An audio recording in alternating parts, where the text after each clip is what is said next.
ছেদবিন্দু বরাবর এখন যদি আমরা এটাকে যোগ করে দিই তাহলে এখানে 60 ডিগ্রি কোণ উৎপন্ন হয়ে গেল। তাহলে এবিসি হচ্ছে একটি উদ্দিষ্ট ত্রিভুজ। এই ত্রিভুজটি আমাদের অঙ্কন করতে বলেছিল। সংক্ষিপ্ত সিলেবাসের আলোকে এসএসসি পরীক্ষায় কমন উপযোগী গণিত সাজেশনের 37 নম্বর ভিডিওতে আজকে সমাধান করব খ বিভাগ থেকে অধ্যায় 7 ও 8 ব্যবহারিক জ্যামিতি অর্থাৎ সম্পাদ্য থেকে এবারের পরীক্ষার জন্য যে সৃজনশীল প্রশ্নগুলো সবচেয়ে বেশি গুরুত্বপূর্ণ। আমরা এই ধরনের 10টি সৃজনশীল জ্যামিতি নির্বাচন করেছি বিভিন্ন স্কুল কলেজের প্রশ্নগুলো থেকে, যার মধ্য থেকে 6টি সৃজনশীল সমপাদ্যের সমাধান করা হয়েছে। আজকে আমরা 7 নম্বর সৃজনশীল সমপাদ্যটি সমাধান করব। আর এই প্রশ্নটি অত্যন্ত গুরুত্বপূর্ণ একটি প্রশ্ন। ঢাকা বোর্ড 2017 সালে এই প্রশ্নটি এসেছিল। আর এই প্রশ্নের উদ্দীপক হিসাবে এখানে দেওয়া আছে একটি ত্রিভুজের ভূমি 3.5 সেন্টিমিটার, ভূমি সংলগ্ন একটি কোণ 60 ডিগ্রি ও অপর দুই বাহুর সমষ্টি 8 সেন্টিমিটার দেওয়া আছে। এই উদ্দীপক থেকে আমাদের 3টি প্রশ্নের সমাধান করতে বলছে। ক নম্বর প্রশ্নে বলছে পেন্সিল কম্পাসের সাহায্যে 60 ডিগ্রি কোণ আঁকো। তো কথা না বাড়িয়ে আমরা সরাসরি ক নম্বর প্রশ্নের সমাধান দিয়েই মূলত এই সৃজনশীল সমপাদ্যের সমাধান করব। চলো শুরু করা যাক। ক নম্বর প্রশ্নে পেন্সিল কম্পাসের সাহায্যে 60 ডিগ্রি কোণ আঁকতে বলেছে, তাই আমরা এখানে ছোট্ট করে একটি কথা লিখে দিব। পেন্সিল কম্পাসের সাহায্যে ABC কোণ সমান এক্স কোণ সমান 60 ডিগ্রি কোণ আঁকা হলো। কেউ যদি চাঁদার সাহায্যে এই 60 ডিগ্রি কোণ আঁকার চেষ্টা করে তাহলে সে নম্বর পাবে না, কারণ পরীক্ষক যারা থাকবে তারা বুঝে যাবে যে এটি চাঁদা দিয়ে অঙ্কন করেছে নাকি কম্পাসের সাহায্যে। তো দেখো আমরা কিভাবে পেন্সিল কম্পাসের সাহায্যে 60 ডিগ্রি কোণ অঙ্কন করছি। এটি অত্যন্ত সহজ। তাই 60 ডিগ্রি কোণ অঙ্কন করার জন্য প্রথমে আমরা যে কোনো একটি রেখা বা রশি নিব। এই রেখা বা রশি নেওয়ার পরে আমরা এখানে এটাকে নামকরণ করে দিতে পারি, বিসি নামকরণ করে দিলাম। এরপরে বিসি রেখাংশের বি বিন্দুতে আমরা একটি বৃত্তচাপ নিব। তো যেই বৃত্তচাপটা আমরা নিব এই বৃত্তচাপটাই আবার ব্যাস হিসাবে নিলেই 60 ডিগ্রি কোণ হয়ে যায়। সেজন্য 60 ডিগ্রি কোণ অঙ্কন করা খুবই সহজ। এই পাশ থেকে আবার যদি আমরা এরকম করে নেই তাহলে এখানে 60 ডিগ্রি কোণ হয়ে যায়। ছেদবিন্দু বরাবর এখন যদি আমরা এটাকে যোগ করে দিই তাহলে এখানে 60 ডিগ্রি কোণ উৎপন্ন হয়ে গেল। তো আমরা এটাকে নামকরণ করে দিলাম এ। তো এবিসি হচ্ছে 60 ডিগ্রি কোণ। এই খুবই সহজ। এইভাবেই কিন্তু যদি 60 ডিগ্রি কোণ অঙ্কন করতে বলে কম্পাসের সাহায্যে তাহলে আমরা এইভাবে অঙ্কন করে দিতে পারি। এরপরে আমরা এখন চলে যাব খ নম্বর প্রশ্নে। খ নম্বর প্রশ্নে বলছে বিবরণ সহ ত্রিভুজটি আঁকো। আর উদ্দীপকে আমাদের 3টি তথ্য দেওয়া আছে। একটি ত্রিভুজের ভূমি এবং ভূমি সংলগ্ন একটি কোণ 60 ডিগ্রি আর অপর দুই বাহুর সমষ্টি 8 সেন্টিমিটার দেওয়া আছে। এই তথ্যগুলো নিয়েই মূলত আমরা খ নম্বরের ত্রিভুজটি আঁকবো। চলো অঙ্কন করা যাক। খ নম্বর প্রশ্নের আলোকে আর উদ্দীপকের তথ্য নিয়ে আমরা বিশেষ নির্বাচনটি লিখেছি। মনে করি কোনো ত্রিভুজের ভূমি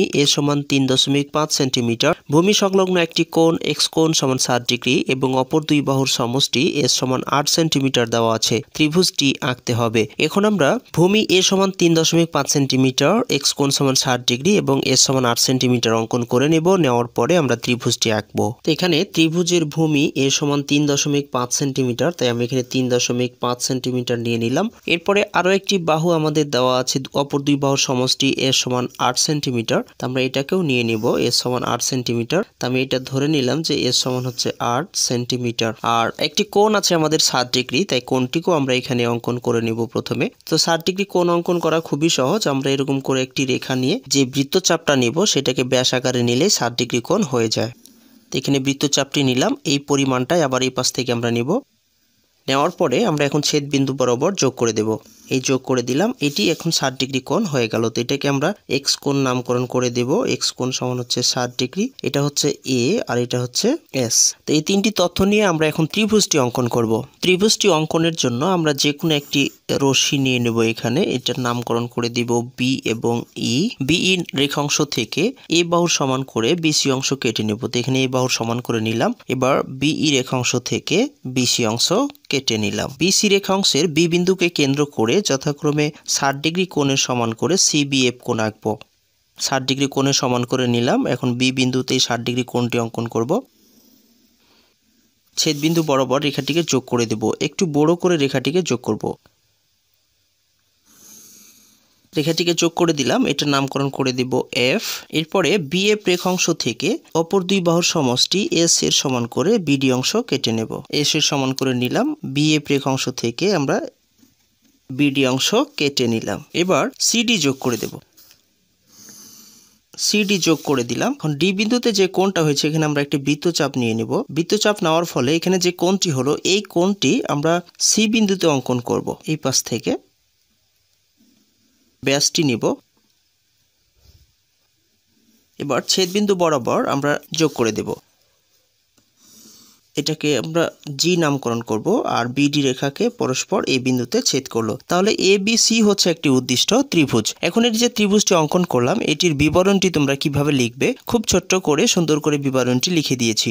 অঙ্কনের বিবরণটি এখানে ছোট্ট করে লিখে দিয়েছি। অঙ্কন: যে কোনো রশ্মি বিই থেকে ভূমি এ এর সমান করে বিসি অংশ কেটে নেই। বিসি রেখাংশের বি বিন্দুতে এক্স কোণের সমান করে সিবিএফ কোণ আঁকি। বিএফ রশ্মি থেকে এস এর সমান করে বিডি অংশ কেটে নেই। সিডি যোগ করি। সি বিন্দুতে সিডি রেখাংশের যে পাশে বি বিন্দু আছে সেই পাশে বিডি সি কোণ এর সমান করে ডিসিজি কোণ আঁকি। সিজি রশ্মি বিডি কে এ বিন্দুতে ছেদ করে। তাহলে এ বি সি হচ্ছে উদ্দিষ্ট ত্রিভুজ। এই হলো এই ত্রিভুজের বিবরণ। আশা করি তোমরা বুঝতে পেরেছো। এরপরে আমরা এখন গ নাম্বার প্রশ্নে চলে যাব। গ নাম্বার প্রশ্নে ভূমিকে উচ্চতা ধরে বাকি তথ্যগুলো ব্যবহার করে একটি ত্রিভুজ আঁকতে বলছে। আর উদ্দীপকে আমাদের ভূমি সমান দেওয়া আছে 3.5 সেন্টিমিটার। এটাকে উচ্চতা ধরতে বলছে আর বাকি তথ্যগুলো ব্যবহার করে একটি ত্রিভুজ আঁকতে বলছে। তো চলো শুরু করা যাক। প্রশ্নের আলোকে উদ্দীপকের তথ্য নিয়ে বিশেষ নির্বাচনটি লিখেছি। মনে করি কোনো ত্রিভুজের ভূমি সংলগ্ন একটি কোণ এক্স কোণ সমান 60 ডিগ্রি এবং উচ্চতা এইচ সমান 3.5 সেন্টিমিটার এবং অপর দুই বাহুর সমষ্টি এস সমান 8 সেন্টিমিটার দেওয়া আছে। ত্রিভুজটি আঁকতে হবে। তা আমরা প্রথমে এখানে এইচ সমান 3.5 সেন্টিমিটার নিয়ে নিব, এক্স কোণ সমান 60 ডিগ্রি এবং এস সমান 8 সেন্টিমিটার। এই তথ্যগুলো অঙ্কন করার পরে আমরা ত্রিভুজটি অঙ্কন করব। তো এখন আমরা প্রথমে উচ্চতা এইচ সমান 3.5 সেন্টিমিটার নিলাম। এরপরে দুই বাহুর সমষ্টি এখানে এস সমান 8 সেন্টিমিটার আছে, সমষ্টি 8 সেন্টিমিটার নিয়ে নিলাম। এরপরে আমাদের যে একটি কোণ আছে 60 ডিগ্রি, তো আমরা 60 ডিগ্রি কোণটিও নিয়ে নিব। তো 60 ডিগ্রি কোণ অঙ্কনের জন্য এরকম একটি রেখা নিব। নেওয়ার পরে এর উপরে আমরা বৃত্তচাপ নিয়ে নিব। বৃত্তচাপ যেটা নিব সেটা আবার ব্যাস হিসাবে নিলে এখানে 60 ডিগ্রি কোণ হয়ে যায়। এখন ছেদ বিন্দু বরাবর এটাকে যোগ করে দেব, তাহলে এটা 60 ডিগ্রি হয়ে যাবে। এটাই হয়ে গেল 60 ডিগ্রি। তারপরে এটাকে এইচ নামকরণ করব আর এটা হচ্ছে এস আর এখানে এক্স কোণ সমান হচ্ছে 60 ডিগ্রি। এবার আমরা ত্রিভুজটি অঙ্কন করব।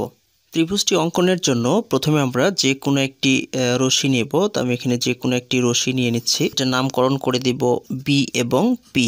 এবার বিপি রেখাংশের বি বিন্দুতে আমরা একটি লম্ব অঙ্কন করব। তো লম্ব অঙ্কন করার জন্য আমরা এরকম করে একটি বৃত্তচাপ নেব। নেওয়ার পরে এই পরিমাণটা এই পাশ থেকে দুইবার নেব। দুইবার নেওয়ার পরে উপরের দিকে একবার এই পাশ থেকে, আবার এই পাশ থেকে উপরের দিকে একবার। এবার ছেদ বিন্দু বরাবর এটাকে আমরা যোগ করে দেব। ছেদ বিন্দু বরাবর এটা আমরা যোগ করে দিলাম এবং এটার নামকরণ করে দেব কিউ। এবার বি কিউ রেখাংশ থেকে উচ্চতা এইচ এর সমান করে বিডি অংশ কেটে নেব। এখানে উচ্চতা এইচ এর সমান করে নিলাম। নেওয়ার পরে বি কিউ অংশ থেকে বিডি অংশ কেটে নিলাম। এটার নাম দিলাম ডি। এবার ডি বিন্দুতে আমরা একটি লম্ব অঙ্কন করব। লম্ব অঙ্কন করার জন্য আবার আমরা এরকম করে একটি বৃত্তচাপ নেব। নেওয়ার পরে ওই পরিমাণটাই আবার এই পাশ থেকে দুইবার। এবার উপরের দিকে এই পাশ থেকে একবার, আবার এই পাশ থেকে একবার। এবার ছেদ বিন্দু বরাবর আমরা লম্বটি এঁকে নেব এবং এটার নামকরণ করে দেব এফ। এবার আমরা বি বিন্দুতে এই 60 ডিগ্রি কোণ যে আমাদের ছিল সে 60 ডিগ্রি কোণটি অঙ্কন করব। 60 ডিগ্রি কোণের সমান করে নিলাম। বৃত্তচাপ নেওয়ার পরে ব্যাস নেব। ব্যাস নেওয়ার পরে এটাকে আমরা বড় করে যোগ করে দেব এবং এটার নামকরণ করে দেব এম। এবার বিএম রেখাংশ থেকে আমরা যে সমষ্টি এস সমান 8 সেন্টিমিটার নিয়েছিলাম এই অংশটুকু কেটে নেব এবং এটার নাম দেব এন। মনে করি ডিএফ রেখা বি এন রেখার পরস্পর ছেদ বিন্দু হচ্ছে এ। এখন এ বিন্দুকে কেন্দ্র করে এ এন এর সমান ব্যাসার্ধ নিয়ে বিপি রেখার উপর একটি বৃত্তচাপ আঁকবো। সেই বৃত্তচাপটি আমাদের ত্রিভুজ হয়ে যাবে। এ এন এর সমান ব্যাসার্ধ নিয়ে বিপি রেখার উপরে, এই যে এন এর সমান ব্যাসার্ধ নিলাম এখানে, এটা নেওয়ার পরে বিপি রেখার উপরে একটি বৃত্তচাপ আঁকবো। এই বৃত্তচাপটি বিপি রেখার দুটি বিন্দুতে ছেদ করেছে, একটি হচ্ছে এইটা এবং এইটা। এখন এ থেকে আমরা এই দুটি ছেদ বিন্দুকে যোগ করে দেব। এটি একটি যোগ করলাম, এটি একটি যোগ করলাম এবং এটার নামকরণ করে দেব সি আর এটা হচ্ছে সি প্রাইম বা সি ড্যাশ। এই ত্রিভুজটি আমাদের অঙ্কন করতে বলেছিল। এখানে এ বি সি একটি ত্রিভুজ এবং এ বি সি প্রাইম একটি ত্রিভুজ। দুটি ত্রিভুজ উৎপন্ন হয়েছে। এই ত্রিভুজ দুটি আমাদের অঙ্কন করতে বলেছিল। আশা করি বুঝতে পেরেছো। বর্ণনাটি লিখে দিচ্ছি। তো এখানে অঙ্কনটি খুব ছোট্ট করে লিখেছি। যে কোনো রশ্মি বিপি নেই, বিপি রশ্মির বি বিন্দুতে এক্স কোণের সমান করে পিবি এম কোণ আঁকি। এম বি হতে বি এন সমান এস অংশ কেটে নেই। আবার বিপি এর বি বিন্দুতে বি কিউ লম্ব টানি। বি কিউ থেকে বিডি সমান এইচ অংশ কেটে নেই। এখন ডি বিন্দুতে বিপি এর সমান্তরাল করে ডিএফ আঁকি। ডিএফ বিএম কে এই বিন্দুতে ছেদ করে। এ এন এর সমান ব্যাসার্ধ নিয়ে একটি বৃত্তচাপ আঁকি। মনে করি বৃত্তচাপটি বিপি কে সি ও সি ড্যাশ বিন্দুতে ছেদ করে। এসি ও এ সি ড্যাশ যোগ করি, তাহলে ত্রিভুজ এবিসি বা ত্রিভুজ এ বি সি প্রাইম বা ড্যাশ ই হচ্ছে উদ্দিষ্ট ত্রিভুজ। এই হলো আমাদের বিবরণ। আশা করি তোমরা বুঝতে পেরেছো। শেষ পর্যন্ত সাথে থাকার জন্য অসংখ্য ধন্যবাদ জানাচ্ছি। দিনটি সবার ভালো কাটুক এই প্রত্যাশায় আপাতত আজকে এখানে বিদায় চাইছি। আল্লাহ হাফেজ।